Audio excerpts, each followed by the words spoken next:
Hi plant people, good day and welcome back to our YouTube channel, Marjan's Garden. So ngayon guys ay magbibigay po pala ako ng update sa ating bluebird at bibigyan ko na rin kayo guys ng care tips dito sa ating bluebird. Kasi guys, alam nyo ba, si bluebird ay medyo nahirapan ako nung una kong pag-alaga sa kanya. Palagi po siyang na-stem rot. So ngayon guys ay naging successful na yung pag-aalaga ko sa kanya. Ayan, nakuha ko na rin yung kiliti niya. So medyo na-neglect ko siya dito sa ating garden. So yun pala guys yung gusto niya. Ayan.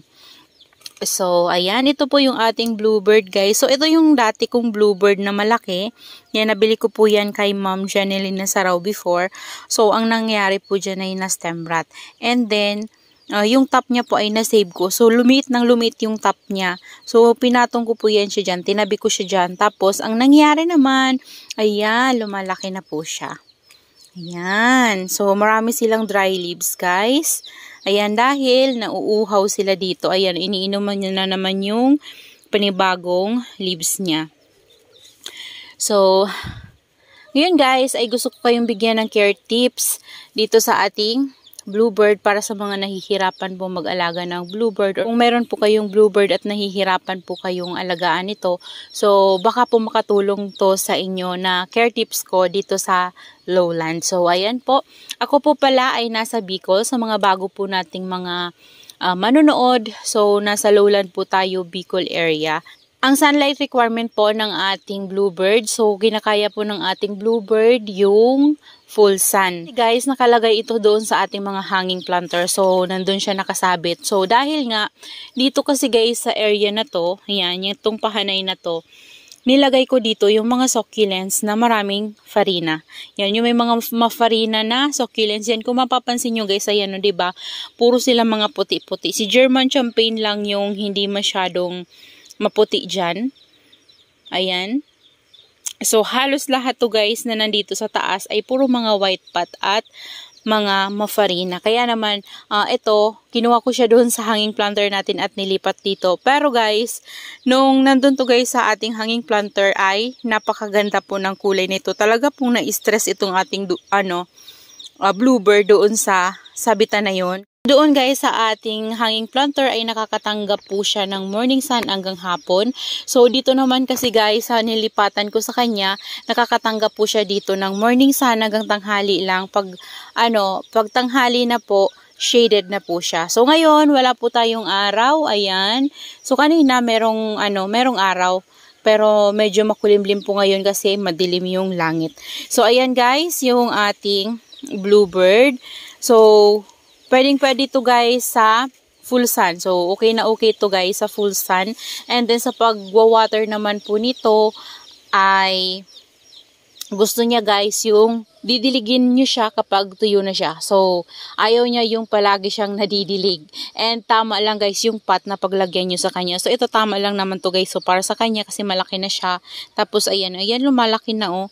Kaya natutuyuan to guys kasi bihira ko nga tong madilig. So, dahil nandito siya sa taas, naniniglect ko siya. Ayan yung mga dyan kasi guys, naniniglect ko itong mga nasa taas na to. Yung lagi ko guys nabibigyan ng water ay yung mga nandito sa baba natin. Yan yung lagi kong na-sprayhan. Ayan. So, hindi po kasi ako palaging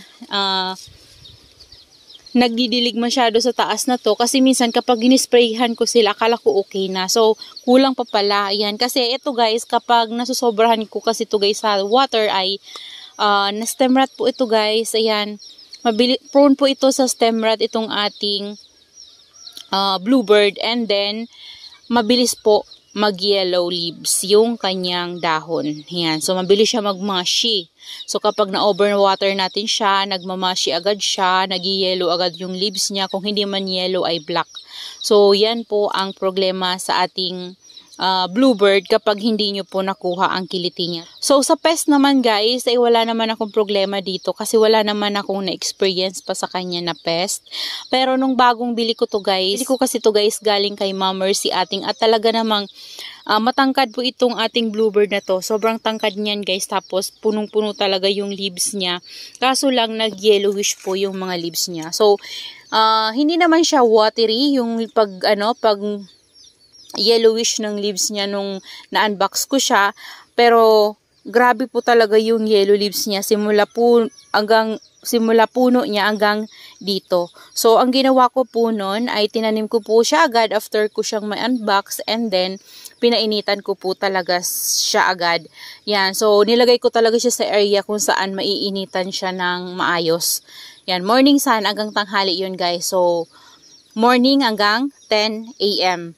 Yan. Tapos, syempre kapag 10 a.m. na, naglalagay na tayo ng net. So, ganun guys yung ginagawa ko sa kanila after ko silang mai-unbox. So, lahat po naman ng ating mga succulents, yan, after natin silang mai-unbox, ganun po yung ginagawa ko. Hindi ko po sila nilalagay sa shaded area pag umaga. Ayan. Talagang gusto kong paarawan talaga sila guys ng morning sun hanggang 10 a.m. po yon. Kayang-kaya pa po nila yung init na yon. So, kapag 10 a.m. na guys, masakit na yung init. At kapag alam yung masakit talaga yung init, maglagay na po kayo ng net. Kasi depende naman yan guys sa location na paglalagyan natin at magkakaiba din naman tayo ng location. So, dito sa akin kasi yung nalalagyan ng aking mga succulents ay nakalantad po ito sa init. Kaya naman kapag tanghali po talaga sobrang sakit ng init dito.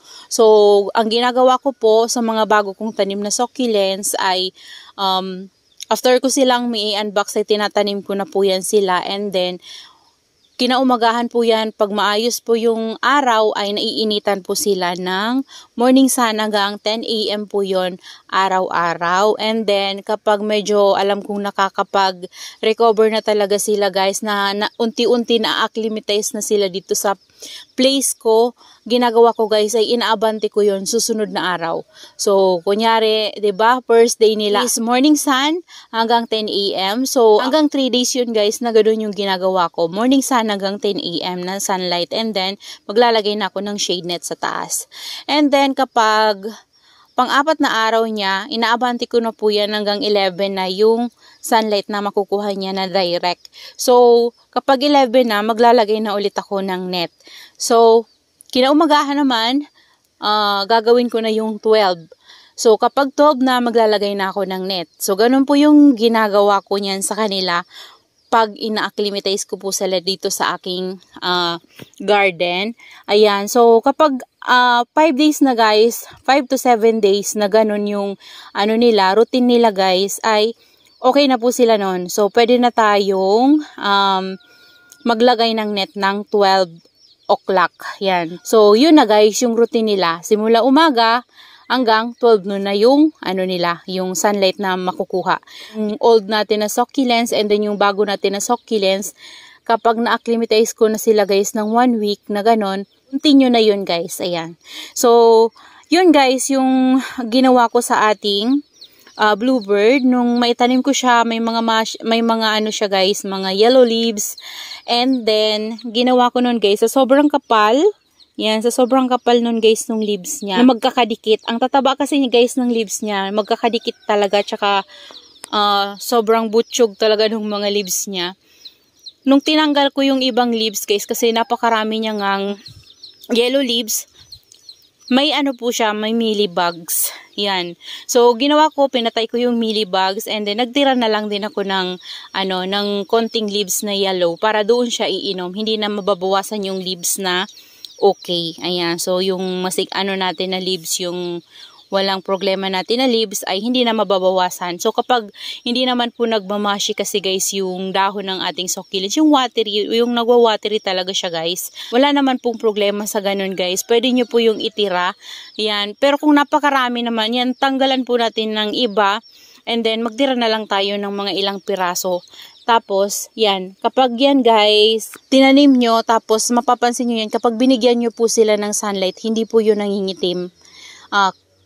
Yun, panipis po yun kasi iniinuman niya. So, kung sa shaded po natin sila ilalagay, may possible na mangitim yun guys. Nangingitim yung ganito niya. Experience ko na kasi yan guys before. So, kapag sinishaded ko talaga sila, may mga succulents ako na pakatanim na mamatay talaga. Pero nung ganito guys yung ginagawa ko, bihira ako guys mamatayan ng succulents. Ayan. So ngayon dito sa ating garden, bihira po ako mamatayan ng succulents. Minsan talaga, Sa atin naman pong mga plantita, hindi naman po talaga maiwasan yung mamamatayan tayo ng succulents. Kahit na po yung mga expert na, 'di ba, namamatayan sila. Kasi yung ating pong mga halaman talaga, may mga buhay po yan sila. So parang tao lang din yan sila. Kapag nagkakasakit yan sila, tapos hindi natin naagapan, 'di ba? Namamaalam din sila. Yan. So, sa karamihan natin ng succulents, sa karamihan natin ng halaman na inaalagaan, syempre hindi naman yan lahat mapapansin natin kasi minsan ang sakit, diba, traidor. So, kapag nagsimula yan sa ilalim, hindi na natin yan mapapansin. Kasi minsan, pag titingnan mo dito, napakaganda niya, pero sa ilalim pala may problema na. Ayan. So, ayan guys. Yun lang naman yung pest na naano ko dito guys, mealybugs. Pero sa ngayon po, nung tumagal na siya sa akin, wala na akong mealybugs na nakukuha sa kanya. So yan, mga ganyan po, kapag nagda-dry po yung leaves nila, tatanggalin nyo lang po yan. Yan, so tatanggalin nyo lang po yung mga dry leaves na yan. Ganyan. So kapag ganyan, pwede nyo na pong tanggalin. Pero kung nahihirapan po kayo tanggalin yung leaves, huwag nyo po munang pipilitin na tanggalin. Kasi baka masugat yung, yung sa ilalim niya. Kapag kasi guys, nasugat yun, tapos nagdilig ka. Yan, kunyari, nagtanggal ka ng leaves, ng dry leaves, tapos nagdilig ka, may possible na ma-stem rot siya. Yan, kasi kapag nabasa yung nasugatan niya, dun sa pinagtanggalan natin ng dry leaves, ay pwede siyang ma-stem rot. Ayan. So, natanggal na natin. Yan. Importante naman po talaga yung pagtatanggal ng mga dry leaves sa ating mga succulents kasi kapag tinatanggalan po natin sila ng dry leaves sa ilalim, pag nalilinisan po natin sila sa ilalim is nakakahinga din po yung plants natin. So, mas maganda yung air circulation na natatanggap nila sa ilalim, na hanginan sila sa ilalim. So kapag diniligan natin po yan sila, walang problema kasi natutuyuan siya, 'di ba? Ayan. Yan, so meron pa tayong dalawa doon, no? Hindi ko makuha-kuha. So, yan lang naman po ang importante sa ating mga succulents, guys. Kapag may dry leaves, tanggalin. Pero kadalasan naman guys, dahil marami tayong alagang succulents, ay hindi ko na po lahat sila talaga natatanggalan ng dry leaves. Pero kapag po ako nag-iikot-ikot, yan, pag nakikita ko na may dry leaves, tinatanggal ko na yan. Kaya kung mapapansin nyo guys, yung ating mga succulents dito, may mga dry leaves yan sila guys, pero hindi lahat. Kasi yung iba talaga guys, kapag nakita ko, tatanggalin ko na talaga siya. Ayan. Ito lang kasi nandito to guys. Nandun yan sa may natin yung mafarina na yan na isa na bilog na echeveria. So nilipat ko lang ito dito kasi magbibigay nga tayo ng care tips. Kasi kapag doon malayo, ayan. So naman guys, yung sun requirement ng ating bluebird. And then sa watering niya, yun lang naman po. Kapag tuyo na siya, saka nyo po siya bigyan ng water. So pwede po kayo mag-full soak kapag ito pong ating bluebird ay stable na po dito sa atin. Yan. Kapag stable na siya guys, pwede na tayong mag full soak sa kanya. So gumaganda pa guys yung nito yung itsura niya. So ito medyo nasira lang yung niya kasi nag-spray tayo ng fungicide. Nakakasira guys ang farina yung fungicide. Kaso lang, inisprayhan ko pa rin kasi guys yung may mga ganitong farina na mga maputi kasi syempre, kapag nag-spray tayo ng fungicide, tapos sila hindi natin nisprayhan, so may possible na sila yung mafungus. Kasi yung mga kasamahan nila may protection na guys sa fungus, so sila wala. So kaya lahat naman sila guys dito, kahit na mafarina po yan sila, ay inisprayhan ko po talaga ng fungicide. Yan. Okay lang masira guys yung farina nila, wag lang silang mamamatay, diba? So ayan guys, so sa naman guys, sa soil mix na gagamitin nyo, kailangan po fast draining. So, ang soil mix po na ginamit ko dito ay fresh na rice hull and yung bulok na rice hull. Pinaghalo ko lang po yon, and then naglagay lang po ako ng toppings na pumice stone sa taas. And then naglagay din ako dyan na sa may puno niya ng chicken manure. Ayan, nung meron akong chicken manure, naglagay ako. Sa may puno lang yun guys. Hindi ko hinalo sa soil mix. So, nilagyan ko lang siya sa may puno niya. So, kapag dinilig natin yun guys, iilalim naman yung, yung chicken manure na yun. So, nahalo din yun sa soil. So, na-absorb niya, 'di ba? Yung nutrients na makukuha niya dun sa soil mix niya. Ayan. So, yun lang naman guys, yung maibibigay ko pong care tips sa ating bluebird. Ayan po siya. Napakaganda po ng ating bluebird kung hindi lang po nasira yung farina niya ng fungicide. And kung nakita nyo to guys, dati kasi na-flex ko na rin to guys sa inyo, yung nagbigay ako ng update sa mga hanging planter natin. So before nandun siya, mas maganda yung kulay niya nung nandun siya guys sa ating hanging planter, kasi doon guys ay sobra siyang na-stress dahil nga naiinitan siya doon ng full sun. Sana po ay nabigyan ko po kayo ng karagdagang kaalaman kung paano nyo mabubuhay ang inyong mga bluebird sa inyong location. So ayan, pero po ang binibigay ko pong care tips dito sa akin ay pwedeng hindi po mag-work kasi magkakaiba po tayo ng location. So ang best po talaga ay experiment po tayo. Yan. So kasi ako guys, ganun din yung ginawa ko sa akin dito sa aking mga succulents. Yan, in-experiment ko din sila. Yun yung ginawa ko sa kanila. Pinaarawan ko sila after ko silang maitanim. Pinapaarawan ko na po talaga sila hanggang 10 AM. So, nung ganun kasi guys yung ginawa ko, yan, wala talagang namamatay sa akin na succulents. Meron man guys, siguro may sakit na talaga siya. Yan, so hindi ko naagapan yung sakit niya. Pero bibihira po mangyari sa akin na mamatayan ako ng succulents sa ngayon na ganito na yung ginagawa ko sa kanila. Kasi before, lagi akong malungkot kasi kapag bumibili ako guys, sabi nga binili ko, paraging meron na wawalang 3, ganyan, 3, 2, namamatayan ako kasi nga sinishaded ko sila. Tapos, pumapangit pa sila guys kasi humahaba yung nila, yung mga leaves nila, parang naghahanap nga sila ng araw dahil nga shaded natin sila nilagay. Tapos, kadalasan guys, 'di ba, na pag dumadating sa atin yung mga succulents natin is minsan may mushy, minsan naman wala, pero minsan mapapansin na lang natin nagiyelo na yung ganito nila kasi kulang po sa sunlight. So, yun yung napapansin ko nung sinishaded ko din sila guys. Yung ginagawa ko yung ginagawa ng ibang plantita. Yan, siguro sa kanila guys, ganun nag-work kasi depende yun guys sa location.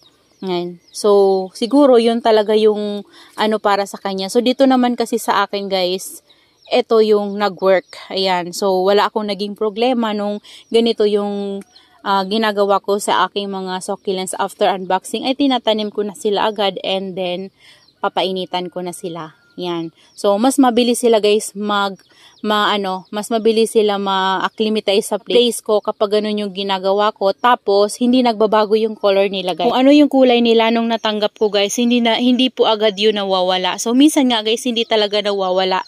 Yan. So, kagaya na lang guys ni Indonesian Flapjack. Ayan siya. So, ganyan ko siya guys natanggap. Kaso lang ngayon, madungi siya kasi inisprehan ko din siya guys ng fungicide. So, ayan o, diba ang pula-pula pa rin ni Indonesian Flapjack. So, meron pa tayo dito guys si Pink Floyd. Ayan, si Pink Floyd guys, nung na-receive ko to, ganyan ang kulay niya, yellow-yellow. So, nung tumagal siya sa akin, naging pink-pink na siya. Pero alam nyo ba guys, itong si Pink Floyd, ay nagustuhan ko siya dahil nagpipink nga siya. Ayan, so pink, ang talaga nito guys, stress color. Itong ating Pink Floyd. Kaya siguro Pink Floyd yung tawag sa kanya kasi nagiging pink talaga siya guys. And then, ayan, meron tayo ditong mirin. Ayan, ito yung ating mirin guys, oh. So, nabili ko to kay Sir Mark ng guys, maliit pa. Tapos, sobrang sobrang black. Ayan, sobrang black talaga to. So, dahil lumaki na siya sa atin, ayan, kung mapapansin nyo, lumaki na talaga siya guys. Nagi-green na siya pero hindi pa rin nawawala talaga yung kulay niya guys. So ayan, may pagka-black pa rin siya hanggang ngayon. So matagal na to sa akin guys. Matagal ko na itong nabili kay Sir Mark. Ayan, pero ganyan pa rin. Yung Black Prince natin guys, ganito natin nabili pero mas kumulay siya dito sa atin. Ayan. So ilang na rin to, buwan. Siguro mga 2 months na rin to sa atin. Siguro mga 1 month na din to sa atin guys. Ayan.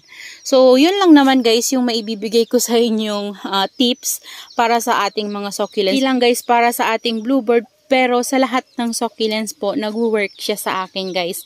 Ganon yung ginagawa ko. Pero syempre guys, titingnan nyo pa rin yung mga succulents nyo kung maselan ba to sa sunlight. Kasi mayroong succulents na maselan sa sunlight guys. Ang ibig kong sabihin doon ay merong succulents na yung malalambot yung dahon, yun, yung mabilis ma-sunburn. Meron succulents na mabilis ma-sunburn. So, kaya naman yung mga ganon, titingnan nyo po siya ng maigi. Yun po ay ilagay nyo talaga sa shaded.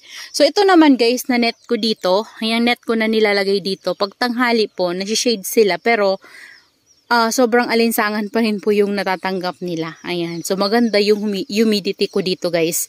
Para sa aking mga succulents. Kaya, maganda sila. Ayan, so that's all for today's video guys. Yan, I hope you enjoy watching and see you on my next vlog. Happy gardening everyone. Bye-bye.